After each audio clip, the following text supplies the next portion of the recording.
I overheard her whisper, "I'll be at the vineyard all week. Just say it's academic travel. He'll never know." And the glass nearly slipped from my hand. It was early evening, just before sunset, when I walked past my office door and heard her voice, soft, hushed, purposeful. My girlfriend, Lena, rarely whispered on calls. She was the type to speak freely, easily, as if the world existed to listen. But that tone, steady, low, calculated, told me everything before I even knew the details. I didn't push the door open, didn't confront her, didn't even breathe too loudly. I just stood there, half in the hallway, half in the shadow of the doorframe, letting the words flow into me with a strange sense of clarity. "Yes, the full week," she murmured. "No, he won't suspect anything. He thinks I'm preparing a research presentation." A small pause. "Of course I can handle him. He trusts me." Her laugh, light, almost musical, cut through that trust like a blade. "I'll bring the pitch deck. Investors love the romantic countryside angle. Just let me do the talking, okay? I know how to make him open doors." She lingered on that last part. I heard it, and I felt it. But something in me didn't break. Instead, something settled. Quietly, firmly, like a final puzzle piece, snapping into place. I stepped back from the doorway before she hung up. I didn't want her to see the look on my face, too calm, too knowing. When she eventually walked out, smiling like nothing in the world was wrong, she asked me what I wanted for dinner. I said whatever she preferred. She kissed my cheek, said she'd cook something quick, and I watched her move around the kitchen with the ease of someone who had no idea her mask had already slipped. She thought she was safe. She thought I was blind. She thought I was predictable. And that made everything easier. Let me explain the setup, because without it, the betrayal doesn't land the way it did. Lena and I had been together a little over a year. She was brilliant in the academic sense, research, studies, presentations. But she dreamed of stepping into something more glamorous, something that involved creativity, luxury, and being around people she believed could elevate her career. She used that word a lot, elevate. Her ex-fiancé, Daniel, owned a boutique vineyard about 2 hours outside of the city. Not a large one, not a famous one, just a struggling passion project he'd inherited from his late father.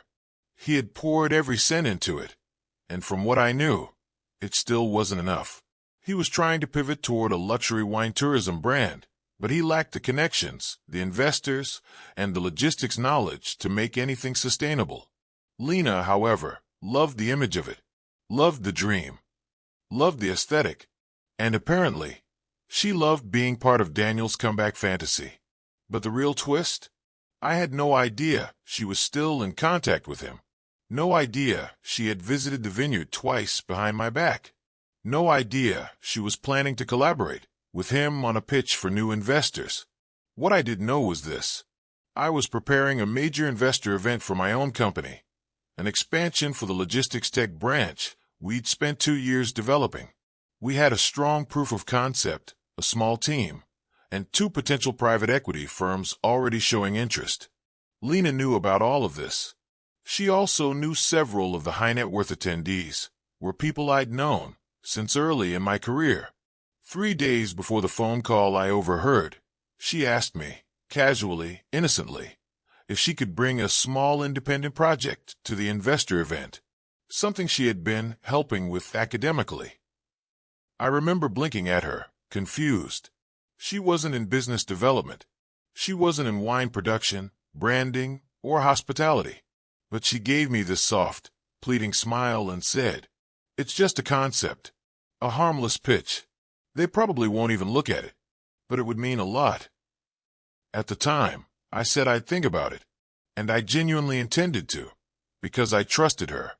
But after hearing her whisper on the phone, I finally understood what she truly meant. She wasn't bringing a small independent project. She was planning to use the investor event I built, my network, to secure funding for her ex's vineyard. And she wasn't even hiding her motive. She fully intended to leverage me, use me, drain what she needed, and then move on. Not in some dramatic, emotional way. Not with tears or guilt, but with pure calculation. "Just let me do the talking," she'd said. "I know how to make him open doors." That line replayed in my head while she cooked dinner that night, humming softly like someone who believed the world belonged to her. I didn't confront her. There was no yelling, no questioning, no emotional outburst. Instead, I spent the rest of the evening observing, watching the small, rehearsed touches she'd use to soothe my suspicions, watching her smile too brightly when I asked about work, watching her avoid mentioning anything about the week-long collaboration. Her suitcase sat by the bedroom door, too big for a 2-night academic retreat, too small for an actual research conference. But the vineyard made sense. A full week to rebrand Daniel's business. A full week to craft a pitch she would present at my investor event. A full week to live in the world she actually wanted. A world with wine tastings at sunset, rustic cabins, and an ex-fiancé eager to take her back the moment she delivered the funding he desperately needed. All paid for by the man she slept next to every night. Me. Later that night, when she fell asleep with her head on my chest, I stared at the ceiling and felt something unusual. Not pain, not heartbreak, but clarity. Sharp, clean, unmistakable clarity. I understood 3 things immediately. She had already chosen the vineyard. Emotionally, strategically, and socially. I was merely a means to an end. She believed I would never suspect a thing. That was her greatest mistake. She was walking into a trap she'd built for herself. All I had to do was stop saving her. She slept soundly, peaceful, unaware. And as she breathed steadily against me, I quietly made my decision. I would act exactly as she expected. Agreeable, supportive, oblivious. I would help her pack, wish her luck, smile when she left, because she needed to believe she had already won. Only then would the real plan unfold, and it would begin the moment she arrived at the vineyard. The morning she left for the vineyard, I played my role so perfectly that even I almost believed myself. I woke up before her, made coffee the way she liked it, too sweet for my taste, but it always made her smile. Prepared breakfast, asked if she needed help packing anything last minute. Her eyes softened with relief. She thought she had threaded the needle, that she was balancing lies and love with equal grace. She didn't realize I had already stepped out of the game entirely. When she wheeled her suitcase to the door, she leaned in and kissed my cheek. Her tone was light, almost affectionate. "I'll call you every night, okay?" she said. I nodded, giving her a warm smile. "Of course. Good luck with the presentation." Presentation. She didn't correct the word, didn't even flinch. She only squeezed my hand and walked out, believing she had secured my blind trust for another week. But the moment the door closed, I exhaled for the first time in days. I didn't follow her, didn't track her location, didn't obsess over where she was or who she was with. I didn't need to. The vineyard's Instagram updated within hours. A picture of a charcuterie board, sunsets shining through the glass of a wine bottle. Another post from one of the vineyard interns. New collaboration week begins. And then, the photo that confirmed everything. Lena standing next to her ex-fiancé, smiling confidently, holding a folder labeled Vineyard Revival Pitch. They weren't hiding her. They weren't hiding anything. She genuinely believed this was the beginning of her new life. Meanwhile, I began engineering the quiet ending of mine with her. First, I called the private equity partners to confirm the investor event details. Then I finalized the presentation for my company's expansion project, clean, sharp, and ready. Next, I contacted the event organizers and had Lena's name quietly removed from the guest list. I didn't cancel her pitch. I didn't expose anything. I simply ensured that her badge would not exist. And then I prepared something she never saw coming. A revised agenda. A completely reshaped pitch block. One in which my team, not hers, was the centerpiece. I was so calm, so precise, that my assistant asked if everything was all right. "Everything is exactly as it should be," I said. And I meant it. Lena called that night from the vineyard, her voice dripping with excitement she tried to mask as stress. She described it as a remote study retreat, saying things like, "We're brainstorming our final notes," and "It's exhausting but rewarding." In the background, I heard laughter, deep male familiar, her ex's voice. She must have realized it, because she quickly stepped away and forced her tone into something sweeter, softer. "I miss you," she whispered. I responded with equal softness. "I know. Just focus on your work. I'm proud of you." That moment, those calm, supportive words, were the first bricks in the trap she had built for herself. She went to sleep believing everything was going according to her plan. Over the next few days, she became bolder, more confident. She spoke to me less like a partner and more like someone placating a temporary inconvenience. Her calls were shorter, her texts delayed, her affection outsourced. On Thursday, she slipped. She said, "I can't wait to show them the vineyard concept at the event." Not my project. Not my research. Not my presentation. The vineyard concept. Her ex's business. Her ex's future. Her ex's dream. Funded by my connections. She genuinely believed I was still clueless. I kept my voice steady, calm. "I'm sure they'll love it." She exhaled with relief, thinking again that she was safe. That was the exact moment I knew I had her. The night before the investor event, she sent me a selfie from the vineyard porch, glass of wine in hand, sunset behind her, a gentle smirk on her lips. She captioned it, "Wish you were here." I stared at the photo for a long time. She didn't wish I was there. She only wished I was still useful, still pliable, still blind. I replied simply, "Good luck tomorrow. See you at the event." She didn't respond. Not until 2 hours later, when she wrote, "Sorry, busy finishing my slides. Love you." Those 3 words meant nothing, not to her, but they still echoed. Not because I believed them, but because I finally didn't. The investor event began the next morning at 9 a.m. The hall was buzzing, lights, cameras, networking, small talk, bold handshakes.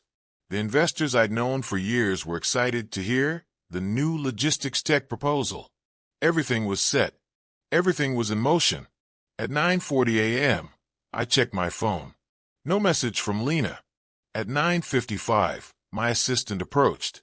"Someone is at the check-in table claiming they're a presenter," she said, "but they're not on the list." I smiled calmly. "Let them in when I say so." At 10:03, the main entrance swung open. Lena walked in, dressed in vineyard colors, deep burgundy dress, matching binder in her hand. Her ex walked beside her, holding a projector case. They looked proud, poised, victorious, like 2 people ready to unveil a masterpiece. But when they approached the registration table, the staff member frowned. "Names, please." Lena announced them confidently. A beat of silence. "I'm sorry," the staff member said. "You're not on the list." Lena blinked, confused, almost offended. She tried again. Then again. Her voice grew thinner, more uncertain. Finally, she turned and found me across the room. Her face lit up with relief, like a child spotting a parent after getting lost. She waved, walked quickly toward me. "Oh my God!" She laughed breathlessly. "There was some mix-up at the table. Can you tell them it's okay? We have the vineyard pitch, remember? I told them you approved it." Her ex stood behind her, stiff with anxious confidence. I let her finish her sentence. Then I spoke with the same calm I had the day she left. "I never approved a vineyard pitch." Her smile froze. "I don't know what version of the conversation you remember," I continued softly, "but you were never part of today's agenda." Her ex stepped forward. "What's going on here?" I turned to him. "You're welcome to stay and watch the event, but you're not presenting anything." Lena's color drained from her face. What do you mean?" she stammered. "We worked all week. This is our moment." "No," I said. "This is my company's moment." Then the lights dimmed. The tech team cued the first slide. My team took the stage. The investors turned their attention forward. And Lena, standing there in her vineyard colors, binder trembling in her hands, finally realized the truth. She had come to claim a future that was never hers. Her plan didn't just fail. It collapsed, publicly, completely, and irrevocably. I walked to my seat without another word, because her humiliation wasn't my goal. My goal was simply the truth. And nothing is more devastating to a liar than being seen exactly as they are. I didn't go home that night. Not because I was angry. Not because I wanted to punish her. But because something inside me had reached a point of stillness. The kind that tells you a chapter of your life is already over, even if the other person hasn't realized it yet. I stayed at my office, lying on the little leather couch I kept for late nights. And for the first time in months, I slept deeply. In the morning, I woke before my alarm, breathing easier than I had in a long time. The investor showcase started at 10. She thought the event was hers. Her grand reveal. Her brilliant win that would tether me to her without me even knowing. She thought she was going to walk into that room, pitch her ex's vineyard, and secure funding using my name. But the night she left for the vineyard, the night she lied with the calm confidence of someone who believed I was blind, I had already changed everything. The event was now exclusively for my logistics tech expansion. My team knew. Our partners knew. The investors knew. Everyone except her. The only thing not on the guest list was her plan. I arrived early. Investors shook my hand. Team members adjusted displays. The air buzzed with confidence, the kind that comes from honest work, not manipulation. At 10:06, the doors opened again, and she walked in. She wore a flowing cream blazer, heels clicking, ex-fiancé beside her in a too-tight navy jacket. They both carried pitch folders. Her eyes scanned the banners, the screens, the massive projection of my company logo. I watched her expression shift. Confusion, tight smile, realization, panic. Her ex whispered, "Where's our booth?" She stiffened. I could almost see the gears turning as she understood. This event isn't ours. It never was. I approached calmly. "Good morning," I said. She tried to keep her voice steady. "You didn't tell me you changed the theme." "I didn't change it," I replied softly. "This was always the real theme." Her ex stepped forward, trying to regain dominance he never had. "So you're not presenting the vineyard?" "No," I said, "because I don't promote businesses built on lies." He scoffed. She went pale. Investors began glancing over, wondering who these two people were. My girlfriend. No, the woman who used to be my girlfriend, swallowed hard. "Can we talk?" she whispered. "Of course," I said. "Right here." She froze, realizing I meant it. No private meltdown. No hiding the truth. No rewriting the narrative. "We didn't do anything wrong," she said shakily. "It was just business." I held her gaze. "You told him," I replied quietly, "that I would never know you were at his vineyard, that I don't question anything, that I'd introduce you to investors you plan to exploit." Her ex shifted uncomfortably. She tried again. I was going to tell you." "No," I said gently. "You were going to use me, and then leave." People nearby had gone silent. Not eavesdropping, just sensing tension. She looked around, realizing her humiliation was becoming public. Her ex tried to salvage dignity. "Whatever. We don't need this event. We'll pitch elsewhere." One of the investors, an older, sharp-eyed woman, stepped closer and said, loud enough for them to hear, "Not with my money you won't." Then she walked away. Her ex's confidence collapsed. He muttered something under his breath and left the building entirely, leaving her standing alone. She looked at me with a kind of desperation I had never seen in her. "Please, can we talk privately?" she whispered. I shook my head. "Everything that needed to be said," I told her, "was said the moment you chose deception over honesty." Her eyes filled. "I didn't mean for it to go this far," she insisted. "Most betrayals don't start with the intent to destroy. I said softly. But they end that way. She reached for my arm. I stepped back, and her hand fell to her side. I'm not angry, I continued. I'm not seeking revenge.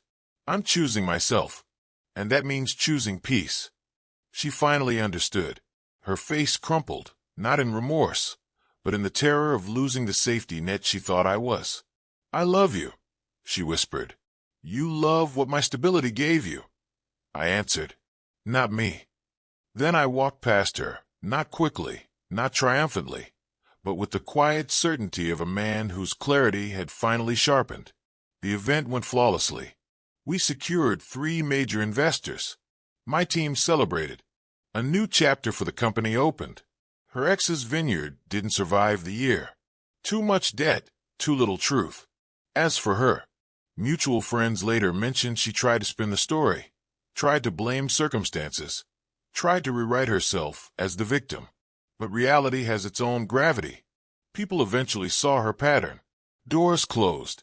Opportunities dried up. Months later, I stood on the balcony of my new apartment, smaller, simpler, but filled with quiet I actually liked. I realized something. It wasn't a betrayal that changed me. It was the clarity that followed. I had walked away not because I wanted to hurt her, but because I finally remembered who I was outside of someone else's manipulation. Sometimes the most powerful revenge is simply not giving them any more of you. And that was the first time in years I felt whole.